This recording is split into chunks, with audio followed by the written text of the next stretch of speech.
তো Bangla commercial movie কিন্তু একজনের দ্বারাই করা সম্ভব হয়েছে। সেই মুভি হচ্ছে জিদ্দার হাত ধরে, রাজা রাজাই থাকে। তো জিদ্দার হাত ধরে কিন্তু বাংলা কমার্শিয়াল মুভি আবার ফিরতে চলেছে। যে হলগুলো কিন্তু লসের দিকে গিয়েছিল এবং পরিচালকরা কিন্তু লসের দিকে গিয়েছিল, তারা কিন্তু কোনো একটি ফ্যাক্ট বা কোনো মুভি দিয়ে কিন্তু করা সম্ভব হচ্ছে না, বা কোনো রোমান্টিক মুভি দিয়ে কিন্তু তারা চালানো সম্ভব হচ্ছে। তো ভালো একটা ব্যবসা করতে পারছে।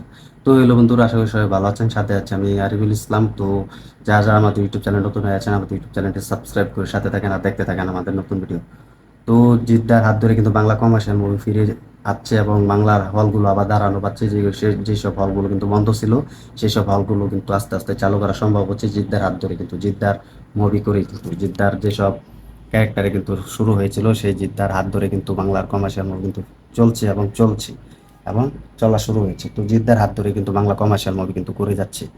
তো অনেক সুপারস্টার কিন্তু চেষ্টা করছে, তারা কিন্তু ব্যর্থ হয়েছে। তো একমাত্র জিদ্দাই কিন্তু সেই কমার্শিয়াল মুভি কিন্তু করে দেখাচ্ছে এবং সাকসেস পাচ্ছে।